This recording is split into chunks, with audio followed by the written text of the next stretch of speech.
ಇತ್ತೀಚೆಗೆ honey trap ಹೊರಗೆ ಬರುವ ಕಾರಣ ಏನಪ್ಪಾ ಅಂತಂದ್ರ ಇಲ್ಲಿ ಗೊಂದಲ ಸೃಷ್ಟಿ ಆಯ್ತು. ಯಾವ ತರ ಗೊಂದಲ ಸೃಷ್ಟಿ ಆಯ್ತು? ಅವ್ರದೇ ಇದ್ದಾರೆ. ಈ ಕಡೆ ಇವನು ಹಪ್ತ ವಸೂಲಿ ಮಾಡೋನು, ಆ ಕಡೆ ಇನ್ನೊಬ್ಬನು ಹಪ್ತ ವಸೂಲಿ ಮಾಡೋನು. ಅವ್ರ ಪಕ್ಷದಾಗೆ 4 ಜನರು ಹಪ್ತ ವಸೂಲಿ ಮಾಡೋರು ಆಯ್ತು. ಅವಾಗ ಏನಾಯ್ತು? ಅವ್ರದ್ರಾಗೆ ಕ್ಲಾಸಸ್ ಆಯ್ತು. ಕ್ಲಾಸಸ್ ಆದ್ಮೇಲೆ ಒಬ್ರೊಬ್ರು ಹೊಡೆದಾಟ ಮಾಡಿ ಈಗ ಒಬ್ಬರ ಮೇಲೆ ಒಬ್ಬರು ಬೆರಳು ತೋರಿಸಿ ಅವ್ರು ಒಳಗೆ ಬಂದಿದ್ದು. ಇದು ಈಗಲಿಂದ ಆಗ್ತಾ ಇಲ್ಲ. ಇದು 1972 ಹನಿ ಟ್ರ್ಯಾಪ್ ಆಗೋದು. ಇವರು ಏನೇನು ಕಳ್ಳರು ಇದ್ದಾರಲ್ಲ, ಹನಿ ಟ್ರ್ಯಾಪ್ ಮಾಡೋರು, ಈ ಕಳ್ಳರು ಎಲ್ಲರೂ ಒಂದ್ ಸಮಯದಲ್ಲಿ ನಂದೇ ಆದ ಗಡಿಪಾರ ಮಾಡಕ್ಕೆ 2022ರಲ್ಲಿ ನಮ್ಗೆಲ್ಲರಿಗೆ ಫೋಟೋನ ತೋರಿಸಿರ್ಬೋದು ನಾನು ಪ್ರೆಸ್ ಮೀಟ್ ಅಲ್ಲಿ. ಇವರೇ ಎಲ್ಲರೂ ಒಂದಾಗಿದ್ರು. ಯಾರ ನೇತೃತ್ವದಲ್ಲಿ? ಇವರ ಮಾವರ ನೇತೃತ್ವದಲ್ಲಿ, ಅವರ ಹೆಸರು ದೊಡ್ಡಮನಿ ಸಾಹೇಬರು, ಅವರ ನೇತೃತ್ವದಲ್ಲಿ ಇವರೆಲ್ಲರೂ ಒಂದಾಗಿ ಇರುವ ಮಂತ್ರಿಗಳಲ್ಲಿ ಹೋಗಿ, ಅವಾಗ ಮಂತ್ರಿ ಇದ್ದಿಲ್ಲ ಇವರು, ಅವರು ಅವಾಗ MLA ಇದ್ರು. ಎಲ್ಲಾರು ಹೋಗಿ ನನ್ನ ಬಗ್ಗೆ ಇವರು ಹಿಂಗಾರ ಹಂಗಾರ ಅಂತೇಳಿ ಎಲ್ಲಾರು ದುಶ್ಮನರು ದೋಸ್ತರಾಗಿ ನಮ್ಮ ವಿರುದ್ಧ ಗಡಿಪಾಡು ಮಾಡು ಅಂತೇಳಿ ದೊಡ್ಡ ಹೋರಾಟನೆ ಮಾಡುವ ಲವ್ ಕುಮಾರ್ ಸಾಬ್ರು ಕರ್ಸಿದ್ರು ಇವರು. ಅಂತವ್ರು ಇವತ್ತ ಇವ್ರ ಅಧಿಕಾರ ಬಂದ ಮೇಲೆ ನಾನು ಜಗ್ಲೆ ನೀನ್ ಜಗ್ಲ ಅದು ನಾವು ಹೇಳ್ತೀವಿ. ನಾಯಿಗೆ ರೊಟ್ಟಿ ಹಾಕಿದ್ರೆ ನಾಯಿ ಒಂದು ರೊಟ್ಟಿಗೆ ತಿನ್ನಕ್ಕೆ ಕಚ್ಚಾಡ್ತಾವಲ್ಲ, ಆ ತರ ಕಚ್ಚಾಡ ಕಾರಣ ಈಗ ಇದು ಹೊರಗೆ ಬರ್ತಾ ಇದೆ ಅಷ್ಟೇ ಹೊರತು ಇದು ಈಗಲಂತ ಆಗ್ತಾ ಇಲ್ಲ. ಇದು ಬಹಳ ದಿವಸಗಳಿಂದ ಆಗ್ತಾ ಇದೆ. ಮುಂದಿನ ದಿನಗಳು ಇರುತ್ತೆ. ಈಗ ನನ್ನ ಅಧಿಕಾರ ಇಲ್ಲ. ನನ್ನ ಅಧಿಕಾರದಾಗ ಬಂದ್ಮೇಲೆ ಕಂಪಲ್ಸರಿ ಮುಂದಿನ ದಿನಗಳಲ್ಲಿ ಅವ್ರನ್ನೂ ಜೈಲಿಗೆ ಹೋಗ್ತಾರೆ. ಇಲ್ಲಿ ನಮ್ಮ ಕಾಗಿನ ನದಿಯಲ್ಲಿ ಯಾರ್ಯಾರು ಹಗರಣ ಮಾಡ್ತಾ ಇದಾರೆ ಅವ್ರನ್ನೂ ಜೈಲಿಗೆ ಹೋಗ್ತಾರೆ.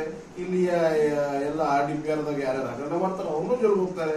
ಫ್ಯಾಕ್ಟರಿಗಳಲ್ಲಿ ಲೂಟಿ ಮಾಡಿ ಬೋಕಸ್ ಮಾಡೋರು ಎಲ್ಲರೂ ಜೈಲಿಗೆ ಹೋಗುವಂತ ಕೆಲಸ ಆಗುತ್ತೆ. ಅದು ನನ್ನ ಅಧಿಕಾರದಾಗ ಬಂದವಾಗುತ್ತೆ. ಈಗ ಆಗೋದಿಲ್ಲ. ಈಗ ನನ್ನ ಮಾತು ಯಾರು ಕೇಳಲ್ಲ. ನನ್ನ ಮಾತು ಕೇಳಿದ್ರೆ ಈಗೂ ನಾವು ಮಾಡ್ಬೋದು. ಜನರು ನನ್ನ ಪರವಾಗಿ ಅದರ, ಜನರು ನನ್ನ ಮಾತು ಕೇಳ್ಬೋದಾರ. ಆದ್ರೆ ಜನರ ಹತ್ತಿರ ಒಂದು ಅಧಿಕಾರ ಇಲ್ಲ, ಒಂದು ಕುರ್ಚಿ ಇಲ್ಲ. ಅದು ಕಾರಣ ನನ್ನ ಅಧಿಕಾರ ಈಗ ನಡೆಯೋದಿಲ್ಲ. ನನ್ನ ಅಧಿಕಾರ ಬಂದ ಮುಂದೆ ಯಾವ ಅಧಿಕಾರದ ಮೇಲೆ ನಾನು ಇದೇ ಅಧಿಕಾರ ಬೇಕಂತ ಹೇಳಿ ನಾನು ಯಾವಕ್ಕೆ ಆಸೆ ಮಾಡ್ತಾ ಇಲ್ಲ. ಜನರು ಯಾವ ಅಧಿಕಾರ ಹೋಗಪ್ಪ ಅಂತ ಹೇಳ್ತಾರೆ, ಯಾರು ಆಶೀರ್ವಾದ ಮಾಡ್ತಾರೆ ಆ ಒಂದು ಮೆಟ್ಲನ್ನು ನಾನು ಮುಂದುವರಿಸ್ತೇನೆ. ಇಲ್ಲಿ ಯಾಕೆ ಬರ್ತಿದ್ದೆ? ನಾನು ಓಡೋದ್ರೆ ಕಲಬುರ್ಗಿಯ ಸುದ್ದಿ ತಗೊಂಡು ಜೈಲಿಗೆ ಯಾಕೆ ಹೋಗ್ತಾ ಇದ್ದೆ? ನಾನು ಓಡೋದ್ರೆ ರೀತಿ ಮಾಫಿಯಾ ನಡೀತದೆ ಅಂತ ಹೇಳಿ ಅಲ್ಲಿ ಹೋಗಿ ಸ್ಟ್ರೈಕ್ ಮಾಡಿ ಅಲ್ಲಿ ಒಂದು ಕೇಸ್ ಯಾಕೆ ಹಾಕ್ತಾ ಇದ್ದೆ?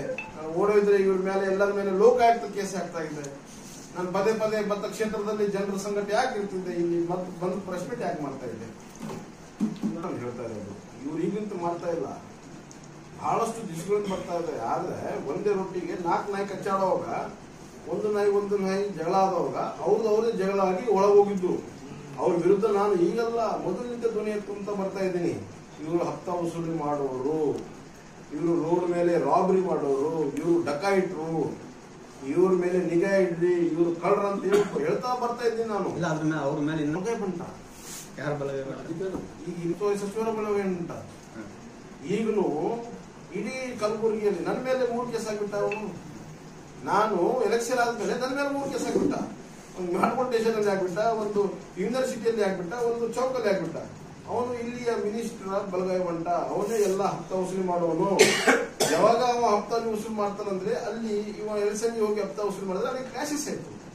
ಕ್ಲಾಸಸ್ ಆದ್ಮೇಲೆ ಇವನು ಮಿನಿಸ್ಟ್ರಿ ಅವ್ರಿಗೆ ಹೇಳಿ, ಪೊಲೀಸರಿಗೆ ಹೇಳಿ ಅವ್ರು ಒಳಗೆ ಹಾಕ್ಸಿದ್ದಾನೆ. ಅವನು ಒಳಗೆ ಹಾಕ್ಸಿದಾನೆ. ನಾವು ಅಧಿಕಾರ ಬಂದ್ಮೇಲೆ ಈಗ ಯಾರು ಬಲಗೈ ಬಂಟ ಅದನ್ನ ಅವನು ಹೋಗ್ತಾನೆ, ಈಗ ಯಾರು ಅಧಿಕಾರ ಮಾಡ್ತಾರೆ ಎಲ್ಲರೂ ಹೋಗ್ತಾರೆ. ಆದ್ರೆ ಅಷ್ಟೇ ಜನರ ಆಶೀರ್ವಾದ ನಮ್ಮ ಮೇಲೆ ಮಾಡಬೇಕು. ಜನರ ಆಶೀರ್ವಾದ ಮಾಡಿದ್ರೆ ಮಾತ್ರ ಸಾಧ್ಯ. ಅದಕ್ಕೆ ನನಗೆ ಇವತ್ತು ಕ್ಷೇತ್ರದಲ್ಲಿ 68,000 ವೋಟ್ ಹಾಕಿದ್ದಾರೆ ಮತ್ತು ಜನರು ನನಗೆ ಆಶೀರ್ವಾದ ಮಾಡ್ತಾ ಇದ್ದಾರೆ ಮತ್ತು ಜನರು ನನ್ನ ನೋವನ್ನು ತಿಳ್ಕೊತಾ ಇದ್ದಾರೆ.